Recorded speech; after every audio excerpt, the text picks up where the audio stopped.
అందరికీ నమస్కారం. E6 టీవీకి స్వాగతం. ప్రస్తుతం మనతో పాటు ఉన్నారు ప్రముఖ ఆధ్యాత్మికవేత్త శ్రీ దండపాణి జ్యోతిషాలం నుంచి వట్టిపల్లి నాగార్జున శర్మ గారు ఉన్నారు. పోయిన వీడియోలో మనం ఉత్తరాయణ పుణ్యకాలం గురించి మాట్లాడుకున్నాం. అయితే ఇప్పుడు మౌని అమావాస్య గురించి గురుగారిని అడిగి తెలుసుకుందాం. నమస్కారం గురుగారు. నమస్కారం గురుగారు. ఈ మౌని అమావాస్య అనేది చాలా అరుదుగా వింటుంటాం కదా, అసలు మౌని అమావాస్య అంటే ఏంటి, దీని యొక్క ప్రతీక ఏంటంటారు? ముందుగా కార్యక్రమం ప్రారంభం చేసే ముందు ఆ యొక్క సర్వేశ్వరుడు ప్రార్థనతో ప్రారంభం చేద్దాం. వందే శంభుమాపతిం సురగురుం వందే జగత్కారణం వందే పన్నగభూషణం మృగధరం వందే పశూనాం పతిం వందే పూర్ణశశాంకవన్నినయనం వందే ముకుందప్రియం వందే భక్తజనాశ్రయం చ వరదం వందే శివం శంకరం. మహాదేవాయ నమః. E6 టీవీ ప్రేక్షకులకు ఉత్తరాయణ మహాపర్వణి శుభాకాంక్షలతో మౌని అమావాస్య దీని యొక్క విశిష్టత తెలుసుకునే ప్రయత్నం చేద్దాం. ముందుగా ఈ యొక్క మౌని అమావాస్య అనే దాంట్లోనే మనకు ముని అన్నటువంటి శబ్దం వినబడుతుంది. ముని అంటే ఏమిటి అని అంటే సర్వసంగ పరిత్యాగం, అంటే కర్మను కానీ ఏ విధమైనటువంటి అలవాట్లను కానీ ప్రజలను కానీ అన్నిటినీ వదిలేసి పూర్తిగా సాధనలో భగవంతుడి కోసమే ఈ యొక్క దేహాన్ని వినియోగిస్తూ సాధనతో జీవించేటువంటి వాళ్ళందరూ కూడా మునులే. అది నగరంలో కావచ్చు, అరణ్యంలో కావచ్చు, హిమాలయాల్లో కావచ్చు, ఎక్కడైనా కావచ్చు. ఇటువంటి మునులందరికీ కూడా విశిష్టత కలిగినటువంటి అమావాస్యయే మౌని అమావాస్య అంటారు. దీనికి మనకొక పౌరాణిక ప్రాతిపదిక ఉన్నది. పూర్వం సూర్యవంశమైనటువంటి ఇక్ష్వాకు వంశానికి సంబంధించినటువంటి భగీరథుడు అనేటువంటి ఒక చక్రవర్తి ఉండేవాడు. అతను పరమేశ్వరుణ్ణి తపస్సు చేసి, ఆ యొక్క బ్రహ్మదేవుణ్ణి తపస్సు చేసి బ్రహ్మ యొక్క వరముతో దివి నుంచి భువికి గంగను దింపాడు అని మనం తెలుసుకున్నాం. ఆ యొక్క శ్రీ మహావిష్ణువు యొక్క పాదాన్ని బ్రహ్మ తన కమండలంలో ఉండేటువంటి నీళ్లతో కడిగితే ఆ నీళ్లు గంగగా మారి భూమి మీదకి ప్రయాణం చేసే క్రమంలో గంగ యొక్క ఉద్ధృతిని కట్టడి చేయడానికి శివుడే తన యొక్క జటాజూటముతో ఆ యొక్క గంగను బంధించినాడు. కానీ ఆ యొక్క గంగను బంధించినా కూడా మళ్ళీ ఆ భగీరథుడు పరమేశ్వర ప్రీతి కొరకు హరిద్వార క్షేత్రంలో మరలా తపస్సు చేసినాడు. అక్కడే ఆ యొక్క గంగాదేవి యొక్క ఆవిర్భావం శివుడి జటాజూటం నుండి భూమి మీదకి రావడం జరిగింది. ఆ యొక్క సందర్భంలో తన యొక్క పితృదేవతలైనటువంటి వాళ్ళందరికీ కూడా వారి యొక్క పితృదేవతల యొక్క ఆత్మ శాంతించడం జరిగింది. వారి యొక్క అస్థికలన్నీ కూడా వారి యొక్క పితృదేవతల యొక్క శాపము నుండి ఆ గంగాదేవి భూమి మీదకి రావడం వల్ల పితృతర్పణాలు వదిలి భగీరథుడే ఆ యొక్క పితృశాపము నుంచి విముక్తి పొంది వారి యొక్క రుణాన్ని తీర్చుకున్నాడు. అది తన యొక్క కర్తవ్యంగా భావించి సార్వజనీనంగా ఈ యొక్క గంగానదిని భూమి మీదకి తీసుకుని వచ్చాడు. అటువంటి భగీరథుడు ఈ భూమి మీదకి తీసుకొచ్చినటువంటి గంగానదిని తీసుకొని వచ్చినటువంటి ఆ యొక్క రోజే అమావాస్య, పుష్య బహుళ అమావాస్య. దీనికే మునులందరూ కూడా తపస్సు చేసుకునేటువంటి కాలంగా మంత్రాలను తను ఎవరైనా అనుష్ఠించేటువంటి మంత్రాలను పునీతం చేసుకునేటువంటి అమావాస్యగా ఇది ప్రీతి చెందుతుంది. కాబట్టి మౌని అమావాస్య అన్నారు. ఇది దాని యొక్క ప్రాశస్త్యం. ఇది ఎలా ఆవిర్భవించిందంటారు గురుగారు? ఈ మౌని అమావాస్య అనేటువంటిది ఎక్కువగా శైవ సాంప్రదాయంలో ఎక్కువగా ఉంటుందమ్మా. ప్రతి అమావాస్య కూడా మనకు మౌని అమావాస్య కాదు. మనకు చైత్ర బహుళ అమావాస్య నుంచి మొదలుకొని పాల్గొన బహుళ అమావాస్య వరకు 12 అమావాస్యలు ఉంటాయి. ఈ యొక్క 12 అమావాస్యలలో ఉత్తరాయణ మహాపర్వణి అయిన వెంటనే వచ్చేటువంటి మొట్టమొదటి అమావాస్యయే మౌని అమావాస్య. ఈ యొక్క మౌని అమావాస్య అనేటువంటిది మనకు మంత్రానుష్ఠానం చేసుకునే వాళ్లకు, పితృతర్పణాలు చేసుకునే వాళ్లకు చాలా విశేషమైనటువంటి ప్రీతి. దీనికి మరొక పేరే చొల్లంగి అమావాస్య అని పేరు.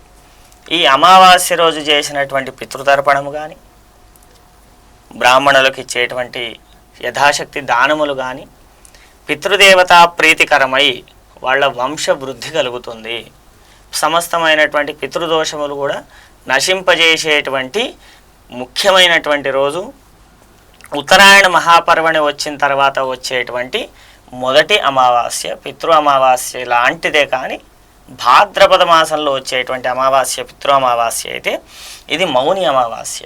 ఎందుకు మౌని అమావాస్య అనుకున్నారంటే ఇక్కడ ఇంకో విషయం తెలుసుకోవాలి. మనకు 4 రుణములు ఉంటాయి: దేవరుణము, పితృరుణము, గురు రుణము, అదేవిధంగా మాతృరుణము. ఈ 4గిట్లో కూడా మనము దేవరుణం అనేటువంటిది దైవ కార్యము చేయడం వల్ల తీరుతుంది. అదేవిధంగా పితృరుణం అనేటువంటిది తర్పణం వదలడం వల్ల ప్రీతి చెందుతుంది. ఇక గురు రుణం అనేటువంటిది విద్యను, అభ్యసించిన విద్యను ఇంకొకరికి నేర్పడం వల్ల ఆ రుణం తీరుతుంది. ఇక మాతృ రుణం అంటారా, అది ఎప్పటికీ తీరదు. మరి దానికి ప్రత్యామ్నాయం ఏమిటి అని అంటే మౌని అమావాస్య రోజు, చొల్లంగి అమావాస్య రోజు చేసేటువంటి నదీ స్నానము మాతృప్రీతి. ఈ విధంగా మౌని అమావాస్య రోజు, చొల్లంగి అమావాస్య రోజు చేసేటువంటి నదీ స్నానము కానీ సముద్ర స్నానము కానీ విశేషంగా మాతృప్రీతిని కలిగిస్తుంది. ఈ మాతృప్రీతి వల్ల మన యొక్క తల్లి యొక్క అనుగ్రహంతో మన యొక్క జీవనంలో మనశ్శాంతి అనేటువంటిది కలుగుతుంది. గురుగారు, మౌని అమావాస్య అని చొల్లంగి అమావాస్య అన్నారు కదా, ఈ పేరు ఎలా వచ్చిందంటారు? ఇప్పుడు ఈ మౌని అమావాస్యని చొల్లంగి అమావాస్య అని ఎందుకు అన్నారు అంటే, పూర్వం సుబ్రహ్మణ్యేశ్వర స్వామి తారకాసురుణ్ణి వధించిన తరువాత, తారకాసురుడు అంటే అతను అసురుడైనప్పటికీ, లక్షణాల పరంగా అసురుడైనప్పటికీ అతను మహాబ్రహ్మ విద్యావేత్త, అతను బ్రాహ్మణుడు. అటువంటి బ్రాహ్మణుడిని హత్య చేసినటువంటి దోషం బ్రహ్మహత్యా దోషం అంటారు దీన్ని. ఈ యొక్క బ్రహ్మహత్యా దోషాన్ని నివారణ చేసుకోవడానికి గోదావరి నది, గౌతమ మహర్షి యొక్క సంకల్పంతో పుట్టిందే గోదావరి నది. ఇందాక మనం చెప్పినాం ఏంటి, భగీరథుడు గంగను భూమి మీదకి తీసుకొని వచ్చాడు, అది ఒక్క పాయ మాత్రమే వచ్చింది. రెండవ పాయని దక్షిణ గంగగా భగీరథుడు తర్వాత గౌతముడు మళ్ళీ గౌతమ మహాముని తపస్సు చేసి నాసిక్ క్షేత్రంలో తపస్సు చేసి మళ్ళీ అక్కడ గంగను ఆవిర్భవించేలా చేశాడు. అటువంటి ఆ గౌతమ మహాముని యొక్క ఆజ్ఞానుసారంగా వినాయకుడి యొక్క సహకారంతో సుబ్రహ్మణ్యేశ్వర స్వామి ఈ గౌతమి నది సముద్రంలో కలిసేటువంటి క్షేత్రం ఏది అంటే తూర్పుగోదావరి జిల్లాలో అంతర్వేది అని ఒక క్షేత్రం ఉన్నది. ఆ క్షేత్రానికి దగ్గరలో చొల్లంగి అని ఒక గ్రామం ఉన్నది. ఆ ప్రాంతంలోనే ఈ సుబ్రహ్మణ్యేశ్వరుడు వినాయకుడు వెళ్ళి శివలింగ ప్రతిష్ఠ చేశారు బ్రహ్మహత్యా పాతకం పోవడానికి. కాబట్టి దీనికి చొల్లంగి అమావాస్య అని కూడా వచ్చింది. ఎందుకనంటే వాళ్ళిద్దరు స్వయంగా శివలింగ ప్రతిష్ఠ ఆ క్షేత్రంలో ఆ రోజే చేయడం వల్ల, మౌని అమావాస్య రోజే చేయడం వల్ల వాళ్లకు బ్రహ్మహత్యా పాతకం నుంచి వాళ్ళు విముక్తులైనారు, ఈశ్వర కటాక్షాన్ని వాళ్ళు పొందినారు. కాబట్టి దీనికి మౌని అమావాస్యతో పాటు చొల్లంగి అమావాస్య అనేటువంటి పేరు కూడా వచ్చింది. ఓకే గురుగారు, అమావాస్యకి ఉన్న ప్రత్యేకత ఏంటి, దీనికి ఉన్న ప్రత్యేకత ఏంటి అంటారు? మనం ఇందాకనే చెప్పుకున్నాం కదమ్మా, 12 అమావాస్యలు మనకు ప్రతి సంవత్సరానికి 12 మాసములు ఉంటాయి. 12 మాసాలకు 12 అమావాస్యలు అంటే చైత్ర బహుళ అమావాస్య మొదలుకొని పాల్గొన బహుళ అమావాస్య వరకు ప్రతి అమావాస్య ఒక ప్రత్యేకమైంది. ఇందులో ఏమి తేడా ఏముండదు, దేని యొక్క ప్రత్యేకత దానికే. కానీ మౌని అమావాస్య అనేటువంటిది ఏమిటి అని అంటే మోక్ష సాధనకు యోగ్యమైనటువంటిది. మోక్ష సాధన అంటే ఎక్కడ నుంచైనా సరే, ఎవరి విషయంలోనైనా మనం రుణంలో ఉన్నట్లయితే ఆ రుణము నుండి మనల్ని విముక్తి కలిగించేటువంటి అమావాస్యయే ఈ మౌని అమావాస్య. ఈరోజు చేసినటువంటి ఒక తులసితోని విష్ణుమూర్తి ఆరాధన కావచ్చు, బిల్వదళములతో శివార్చన కావచ్చు, గరికతో వినాయకుడి అర్చన కావచ్చు, ఏదైనా కానీ ఏ దేవతారాధన చేసినా కూడా అనంతకోటి ఫలితాన్ని ఇస్తుందనడంలో ఎటువంటి సందేహం లేదు. అనంతకోటి ఫలితం ఖచ్చితంగా ఇస్తుంది. ఇది శాస్త్రవచనం, ఎవరు చెప్పవలసిన అవసరం లేదు. ఎవరు తయారు చేసింది కాదు. ఇది శాస్త్రం, స్వయంగా శివుడి ఢమరుకం నుంచి పుట్టినటువంటి శాస్త్రముల ద్వారా ఉద్భవించినటువంటి వచనములు ఇవన్నీ. ఇవన్నీ కూడా దేవతలు కూడా ఆరాధించేసినవే. ఇదే గౌతమ మహాముని శాపగ్రస్తుడైనటువంటి ఇంద్రుడు అహల్య విషయంలో శాపగ్రస్తుడైన మాట వాస్తవం. అటువంటి శాపగ్రస్తుడై కురూపి అయినటువంటి ఆ యొక్క ఇంద్రుడు కూడా సముద్ర స్నానము, నదీ స్నానము ఏకకాలంలో చేయడం వల్ల మాత్రమే, ఈ మౌని అమావాస్య రోజు చేయడం వల్ల మాత్రమే అతనికి శాప విముక్తి కలిగి తిరిగి స్వర్గారోహణం కలిగింది. అనేక మంది దేవతలు కూడా, మనకు శ్రీశైల దేవస్థానం వెళ్తే ప్రధాన దేవాలయం దాటి భ్రమరాంబిక అమ్మవారి దేవాలయానికి వెళ్తుంటే ఎడమ వైపున ప్రతిష్ఠిత సహస్రలింగేశ్వర దేవాలయం ఉంటుంది. చిన్న సహస్రలింగేశ్వరుడు అని ఒక ప్రతిష్ఠ సీతారామచంద్ర స్వామి వారు స్వయంగా చేసింది. అది చేసింది కూడా మౌని అమావాస్య రోజు అని అక్కడ మాకు శాసనం ఉంటుంది. ఆ శాసనం చదివితే తెలుస్తుంది మనకు. ఎందుకంటే చాలామంది ఎన్నో క్షేత్రాలకు వెళ్ళినా కూడా అసలైన విషయాన్ని గమనించడం మర్చిపోతుంటాం. వెళ్ళామా, దర్శనం చేసుకున్నామా, వచ్చేసాం, అది కాదు. ఆ క్షేత్రం యొక్క ప్రాధాన్యత ఏంది, దానికి ఇంతకుముందు ఎవరు దర్శించారు, ఏ సందర్భంలో ఈ క్షేత్రానికి ఏ విధమైనటువంటి ప్రాశస్త్యం కలిగింది అనేటువంటిది అన్వేషించి విచారణతో తెలుసుకోవడమే మన యొక్క సనాతన ధర్మంలో ఉండేటువంటి ప్రధానమైనటువంటి అనుభూతి. ఈ విధంగా చొల్లంగి అమావాస్య ఈ విధమైన ప్రత్యేకమైనటువంటి అని చెప్పవచ్చు. గురుగారు, ఈ మౌని అమావాస్య రోజు ఏ క్షేత్రానికి ఎక్కువ ప్రాధాన్యత ఉంటుందంటారు? మౌని అమావాస్య రోజు ఎక్కువగా కూడా సముద్ర తీరాలకే ప్రాధాన్యత. అందున శైవ క్షేత్రం ఉన్నటువంటి సముద్ర తీరం అంటే ఇంకా విశేషం. రెండవది, ఇందాక మనం చెప్పుకున్నాం, మౌని అమావాస్య రోజే భగీరథుడి యొక్క పూర్వీకులు గంగానదిలో పునీతులైనారు అని, మోక్షప్రాప్తిని పొందినారు అని చెప్పాము. మౌని అమావాస్య రోజే బ్రహ్మహత్యాపాతకం నుంచి సుబ్రహ్మణ్యేశ్వరుడు, వినాయకుడు తారకాసుర వధ జరిగిన తర్వాత బ్రహ్మహత్యాపాతకం నుంచి విముక్తి పొందినారని చెప్పుకున్నాం. గోదావరి అనేటువంటిది దక్షిణ గంగ, గంగ అనేటువంటిది ఉత్తర గంగ. ఈ రెండు గంగా నదులలో స్నానం చేయడము, ఈ రెండు గంగానదీ తీరములలో ఉండేటువంటి క్షేత్రాలను దర్శించడం చాలా విశేషమైనటువంటి ఫలితం. ఎంత విశేషమనంటే మనకు 7 జన్మ కృతం పాపం, 7 జన్మలలో మనం చేసినటువంటి అనేకమైనటువంటి విహిత కర్మలు, చెయ్యకూడనివి చేసినా దోషమే, చెయ్యవలసినవి చెయ్యకపోయినా అది దోషమే. ఈ రెండిటికి ఉండేటువంటి తేడా ఏమిటి అంటే అబద్ధం ఆడడానికి నిజం దాచడానికి ఉన్నంత తేడా ఉంటుంది. కాబట్టి నిజం దాచడం కూడా కొంత దోషం, అబద్ధం ఆడడం ఇంకా ఎక్కువ దోషం. కాబట్టి ఈ హెచ్చు తగ్గులు లేకుండా ఉండేటువంటి 7 జన్మ కృతం పాపం నదీ స్నానేన వినశ్యతి. ఇక్కడ గంగా స్నానేన వినశ్యతి. గంగా నదిలో ఎప్పుడైతే మనం స్నానం చేస్తామో ఈ మౌని అమావాస్య రోజు చేసినటువంటి స్నానం మనం అనంతకోటి ఫలితాన్ని ఇచ్చి దేహాన్ని పరిశుద్ధం చేస్తుంది. ఈ విధంగా మనకు నదీ తీరంలో చేసిన గంగా నదిలో కానీ సముద్ర తీరంలో చేసినటువంటి స్నానం విశేషమైందని చెప్పవచ్చు.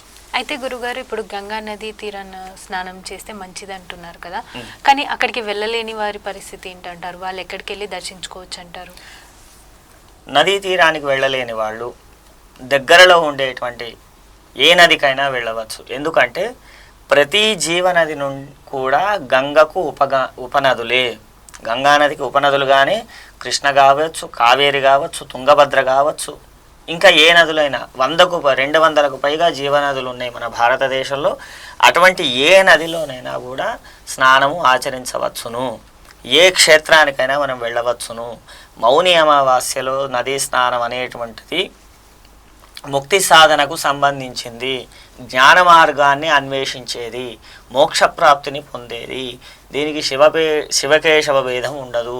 శైవ క్షేత్రానికి వెళ్ళాలా, వైష్ణవ క్షేత్రానికి వెళ్ళాలా అనేటువంటిది ఉండదు. ఏమిటి అంటే ఒక్కటే, ఇందాక మనం చెప్పుకున్నాం, సుబ్రహ్మణ్య స్వామి శివలింగ ప్రతిష్ఠ చేయడం వల్ల దీనికి శైవ క్షేత్రాలకు కాస్త ప్రాధాన్యత వచ్చింది.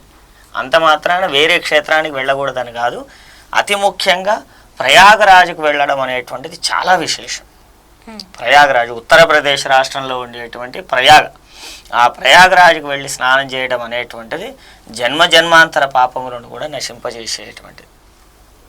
ఓకే గురుగారు, చాలా వరకు అమావాస్య రాగానే కొన్ని తెలిసి తెలియక తప్పులు చేస్తూ ఉంటారు. అమావాస్య రోజు ఎటువంటి పూజలు చేసుకోవాలి, ఎలా చేసుకోవాలి? ముఖ్యంగా అమావాస్య రోజు చేయవలసినటువంటి విహిత కర్మలు 3. మొట్టమొదటిది, ఎట్టి పరిస్థితుల్లో కూడా పాత బట్టలు వేసుకోకూడదు స్నానం చేసిన తర్వాత. అంటే కొత్త బట్టలు వేసుకోవాలని కాదు, వేసుకున్నవి మళ్ళీ వేసుకోకూడదు. అతి ముఖ్యంగా రెండవది, పితృదేవత ఆరాధన చేయవలసిందే, ఖచ్చితంగా చేయవలసిందే. ఇక ముఖ్యంగా మూడవది ఏంటంటే శ్రీ గురు దత్తాత్రేయ స్వామి వారి యొక్క ప్రీతి కొరకు, దత్తాత్రేయ స్వామి వారు అంటే మనం చెప్ప త్రిమూర్తి స్వరూపం, ఆయన యొక్క ప్రీతి కొరకు కలియుగంలో అన్న సంతర్పణ చేయడం వల్ల పితృదేవతలతో పాటు దత్తుడు కూడా, అంటే త్రిమూర్తి స్వరూపం కూడా, బ్రహ్మ విష్ణు మహేశ్వరులు కూడా ప్రీతి చెందుతారు. ఈ అమావాస్య రోజు చేయవలసినటువంటి విహిత కర్మలు 3. మొట్టమొదటి, విడిచిన బట్టలు వేసుకోకూడదు. రెండవది, పితృ దేవతల ఆరాధన చెయ్యాలి. ప్రతి అమావాస్యకు ఎంతో కొంత మనకు శక్తి ఉన్నంతలోనే కొంతమందికి అన్న సంతర్పణ చేయడం వల్ల పరమేశ్వర ప్రీతి కలుగుతుంది, పితృదేవతల ఆశీర్వచనం కలుగుతుంది, నవగ్రహాల ఆశీర్వచనం కలుగుతుంది. అన్నిటికి మించి సర్పదోషములు అనేటువంటివి, పితృదోషములు అనేటువంటివి తొలగిపోయి వంశవృద్ధి కలుగుతుంది. ఇది అమావాస్య యొక్క ప్రత్యేకత. ఓకే గురుగారు, చాలామంది ఆదివారం వచ్చే అమావాస్య గురించి ఎదురు చూస్తూ ఉంటారు. అసలు ఆదివారం వచ్చే అమావాస్య గురించి దాని యొక్క ప్రత్యేకత ఏంటి, ఎందుకు అలా ఉంటుంది అనేది తెలియజేయండి. మనకు సాధారణంగా 12 మాసాలలో ప్రతి 3 మాసాలకు 1 లేదా 2 సార్లు, ఒకసారి లేదా 2 సార్లు అప్పుడప్పుడు ఆదివారం అమావాస్య కలిసి వస్తుంది.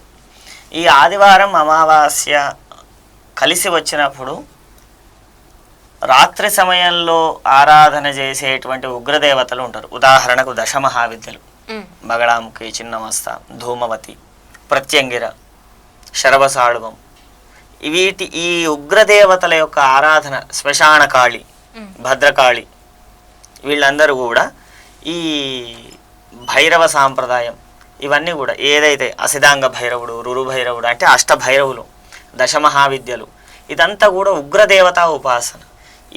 ఈ ఉగ్రదేవత ఉపాసన చేసే వాళ్ళందరూ కూడా ఎక్కువగా ఆదివారం అమావాస్యకు ఎక్కువగా ప్రాధాన్యత ఇవ్వడం జరుగుతుంది. ఇది పూర్తిగా తంత్రశాస్త్రానికి సంబంధించినటువంటి అంశం. ఈ తంత్రశాస్త్రం అనేటువంటిది ఎక్కడ వచ్చింది అనేటువంటిది చెప్తాం. మనకు గ్రహఫలాన్ని సూచయంత మనీషిన, గ్రహాల యొక్క గమనమే మానవునికి భవిష్యత్తును సూచిస్తుంది. అయితే ఇక్కడ ఒక ప్రాథమికమైనటువంటి అంశం ఏమిటి అని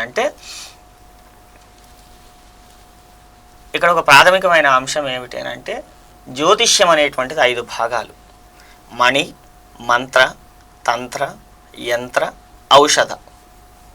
మణి అంటే మనం ఏదైనా గ్రహం బాగాలేకపోతే దానికి సంబంధించిన రాయి, ముత్యమో, పగడమో, ఇంకోటి ఏదో పెట్టుకోవడం. మంత్రము అంటే వేదం చదువుకున్నటువంటి బ్రాహ్మడితో ఆ యొక్క దేవతను ఆరాధన చేయడం. తర్వాత యంత్ర, ఆ దేవత యొక్క విగ్రహాన్ని కానీ యంత్రాన్ని కానీ మనం తెచ్చుకొని ఆరాధన చేయడం. తంత్రము అని అంటే పూర్తిగా తంత్రశాస్త్రం అది. ఔషధము అని అంటే మనం చేసేటువంటి భోజనం. ఇది 5 భాగాలుగా విభజింపబడుతుంది జ్యోతిష శాస్త్రం. ఇందులో అత్యంత కఠినమైనది, దాదాపు దుర్భేద్యమైనది ఏదైనా ఉంది, అతి రహస్యమైనటువంటి గుప్తమైనటువంటి విద్య ఏదైనా ఉంది అంటే అది తాంత్రిక విద్య. ఇది అర్ధరాత్రి సమయంలో తురీయ సమయ విద్య అంటాం దీన్ని. తురీయ విద్య, సమయ విద్య అంటాం. అర్ధరాత్రి 11:30 నుంచి మొదలుకొని 2:30 మధ్యలో చేసేటువంటి ఉపాసన. ఈ యొక్క ఆదివారం అమావాస్య ఉండి అర్ధరాత్రి కాలంలో ఈ తాంత్రికమైనటువంటి విద్యను ఉపాసన చేసేవాళ్ళు ఎక్కువగా ఆ యొక్క దేవతని యొక్క అనుగ్రహాన్ని పొందడానికి ఈ యొక్క రోజును ఎక్కువగా వినియోగిస్తుంటారు. దీన్ని విరివిగా తంత్రశాస్త్రంలోనే ఎక్కువగా వాడడం జరుగుతూ ఉంటుంది. ఓకే గురుగారు, నేను కొన్నిసార్లు విన్నాను లైక్ అమావాస్య వచ్చిందంటే ఈరోజు వెళ్ళకూడదు, బయటికి వెళ్ళకూడదు అంటూ ఉంటారు. సో ఇది మంచికి సంకేతమా లేకపోతే చెడుకా? మంచి ప్రశ్న. ఇప్పుడు అమావాస్య రోజు ప్రయాణం చెయ్యకూడదు అని అంటే ఎందుకన్నారు అని అంటే, మామూలుగా మన మనస్సు ఎప్పుడైతే ప్రశాంతంగా ఉంటుందో అప్పుడే మనం ఏ పనైనా చేయగలుగుతాం, అంతే కదా. సో మనం మనస్సు ప్రశాంతంగా లేని రోజున ఏదైనా పని చెయ్యాలి అంటే దానికి అనేకమైనటువంటి ఆటంకాలు వస్తాయి. ఈ మనస్సుకు దీనికి ఏం సంబంధం గురువుగారు అని అంటారు, అది కూడా చెప్తాం. చంద్రుడు అనేటువంటి వాడు 16 కళలకు అధిపతి. అదేవిధంగా మనస్సు, మన యొక్క మనస్సు, చంద్రమా మనసో జాతః మన ఋగ్వేదం చెప్తుంది. ఈ చంద్రుడు అనేటువంటి వాడు మనస్సుకు సంబంధించినటువంటి అధిష్టాన దేవత. ఇతను, ఈ చంద్రుడు అనేటువంటి వాడు అమావాస్య రోజు 16 కళలని కూడా కోల్పోతాడు. 16 కళల్ని కోల్పోవడం వల్ల మన యొక్క కార్యం సాఫల్యమయ్యేటువంటి మానసిక స్థితి మనకు ఉండదు. కాబట్టి దాదాపుగా భూమి మీద పాడి పంటలకు అంటే మన దేశంలో, సనాతన ధర్మంలో మన దేశంలో పాడి పంటలకు సంబంధించిన అంశం కావచ్చు, ఏదైనా ముఖ్యమైన వ్యవహారాలు కానీ మానసికమైనటువంటి స్థిమితం ఆ రోజు ఉండదు. కాబట్టి దాదాపుగా అమావాస్య రోజు అతి ముఖ్యమైన పనులు ఎవరైనా వాయిదానే వేస్తారు. ప్రభుత్వ శాఖలలో కూడా మీరు గమనించినట్లయితే ముఖ్యమైన పనులు ఏవి అమావాస్య రోజు చెయ్యరు. ఎందుకు చెయ్యరు అని అంటే ఆ రోజు వాళ్ళ యొక్క మానసిక స్థితి చాలా గందరగోళంగా ఉంటుంది. చంద్రుడి యొక్క కళలు తక్కువగా ఉండడం వల్ల వాళ్లకు ఆ యొక్క చంద్రుడి అనుగ్రహం లేకపోవడం వల్లనే కాస్త కార్యంలో ఇబ్బంది కలిగే అవకాశం ఉంటుంది. కాబట్టి అమావాస్యను అవాయిడ్ చేస్తారు. అంతేగాని అమావాస్య అనేటువంటిది కీడు కాదు, అమావాస్య అనేటువంటిది చెడ్డది కాదు. అమావాస్య అనేటువంటి అత్యంత ప్రీతికరమైనది మహాదేవుడికి. ఐశ్వర్యం ఈశ్వరాజిచ్చేది. ఈ మన యొక్క ఐశ్వర్యం అనేటు భూమి మీద మనం అనుభవించేటువంటి సమస్తమైనటువంటి భోగములు ఐశ్వర్యములు ఇచ్చేది ఒక్క ఈశ్వరుడు మాత్రమే. అటువంటి ఈశ్వరుడికి ప్రీతికరమైనది ఏదైనా ఉంది అని అంటే అది అమావాస్య. ఆదివారం అమావాస్య వచ్చింది ఇంకా విశేషకరమైనటువంటిది. అటువంటి ఈశ్వరుణ్ణి ఆరాధన చేయడానికి ఆ రోజును వినియోగించడం వల్ల మన యొక్క అనేకమైనటువంటి కర్మలు, పూర్వజన్మ కృతము ఈ జన్మ కృతము, ఇవి పటాపంచలైపోయి శివ సాన్నిధ్యం పొందడానికి ఆధారభూతమయ్యేటువంటి గొప్ప రోజు ఇది. మనం ఇవాళ అనుకుంటున్నాం. ఉదాహరణకు మరి ఈ తమిళనాడు ప్రాంతానికి వెళ్తే, కేరళ ప్రాంతానికి వెళ్తే అమావాస్యకున్నటువంటి విశిష్టత, అమావాస్యకున్నంత విలువ వేరే ఏ తిథికి కానీ ఏ రోజుకి కానీ ఉండదు. ఎందుకంటే వాళ్ళకి అమావాస్యయే ప్రీతి. ఇందాక నేను చెప్పాను, సుబ్రహ్మణ్య స్వామి మౌని అమావాస్య రోజు చొల్లంగి అనే గ్రామంలో తూర్పుగోదావరి జిల్లాలో శివలింగ ప్రతిష్ఠ చేశారు అని తెలుసుకుంది. తమిళనాడు మొత్తం కూడా ఏ భేదము లేకుండా ఆరాధన చేసేటువంటి స్వామి ఎవరైనా ఉన్నారంటే వేల్మురుగన్. సుబ్రహ్మణ్య స్వామి ఆ యొక్క క్షేత్రం, ఆ తమిళనాడు రాష్ట్రంలో ప్రధానమైన ఆరాధ్య దైవం. ఆ సుబ్రహ్మణ్య స్వామి తర్వాతనే ఏ దేవత అయిన వాళ్లకు. అటువంటి సుబ్రహ్మణ్య స్వామినే వాళ్ళు ఫాలో అవుతారు. కాబట్టి సుబ్రహ్మణ్య స్వామి ప్రీతికరమైనటువంటి అమావాస్యయే వారికి కూడా ప్రీతికరమైనదిగా వారు భావిస్తారు. వాళ్లకు సకల శుభాలు కూడా ఆ యొక్క స్వామి అనుగ్రహంతో నెరవేరుతాయి. కాకపోతే మనం దేశ కాలమాన పాత్రాది విషయాల పట్ల, దేశ కాలమాన పరిస్థితులను బట్టి ఏ ప్రాంతంలో ఉంటే ఆ యొక్క ప్రాంతానుగుణంగా ఆ యొక్క ఆచారాలను మనం పాటించాల్సినటువంటి భౌతికమైనటువంటి ధర్మం మనం అలవాటు చేసుకోవాలి. కాబట్టి మనం ఖచ్చితంగా ఎక్కడ ఉంటే ఆ యొక్క అంశాన్ని మనం పాటించాలి. ఇదే ఈ యొక్క అమావాస్య యొక్క విశిష్టత. అంతేగాని అమావాస్య చెడు అని కానీ పౌర్ణమి గొప్పదని కానీ ఏ తిథికి ఉండేటువంటి ప్రత్యేకత ఆ తిథికి ఉన్నది. అమావాస్యకు ఉండేటువంటి ప్రత్యేకత అమావాస్యదే, పౌర్ణమికి ఉండేటువంటి ప్రత్యేకత పౌర్ణమిది. ఖచ్చితంగా దీనివల్ల ఎటువంటి కీడు కానీ ఏది కానీ ఉండదు. మన ఇంట్లో దిష్టి తగిలింది అంటే ఇంటికి గుమ్మడికాయలు మార్చే రోజు ఖచ్చితంగా అమావాస్య. ఇంతెందుకు మనం ఆశ్వీజ బహుళ అమావాస్య గురించి మాట్లాడదాం. ఇప్పటి వరకు పితృదేవతలు ఇవన్నీ మాట్లాడాం కదా. ఆశ్వీజ మాసంలో వచ్చేటువంటి దసరా నవరాత్రులు అయిన తర్వాత వచ్చే అమావాస్య రోజు మనం లక్ష్మీ పూజలు చేస్తాం. దీపావళి రోజు ఎట్లా చేస్తాం? లక్ష్మీ ఆరాధన ఎట్లా చేస్తాం? అమావాస్య రోజు దైవారాధన ఎట్లా చేయాలి? మరి అమావాస్య దైవ ప్రీతి, అమావాస్య పితృప్రీతి, అమావాస్య మునిప్రీతి. వాళ్ళు ముగ్గురు బాగున్నప్పుడు మాత్రమే మనము కూడా బాగుంటాము. పితృదేవతల అనుగ్రహం, దేవతల అనుగ్రహం, ఋషుల యొక్క అనుగ్రహం, ఈ ముగ్గురి యొక్క అనుగ్రహం ఒక అమావాస్య రోజే మనకు సంప్రాప్తింపబడుతుంది, కానీ వేరే ఏ ఇతర రోజులలో సంప్రాప్తింపబడదు. అందుగురించని అమావాస్య యొక్క విశిష్టత చాలా గొప్పది. దీని మీద అంధవిశ్వాసాన్ని వదిలేసి కాలగమనంలో అమావాస్యకు ఉండేటువంటి ప్రత్యేకతను కూడా గౌరవించి దానికి ఉండే విలువను కూడా మనం కాపాడుకోవాల్సిన బాధ్యత సనాతన వైదిక ధర్మంలో మన అందరి మీద ఖచ్చితంగా సమాంతరంగా అందరి మీద ఉన్నట్లే. అమావాస్య, మౌని అమావాస్య ప్రత్యేకత గురించి చాలా చక్కగా తెలియజేశారు గురుగారు. ధన్యవాదాలు. నమస్కారం. సో చూసారు కదండి, మరొక వీడియోతో మళ్ళీ కలుద్దాం.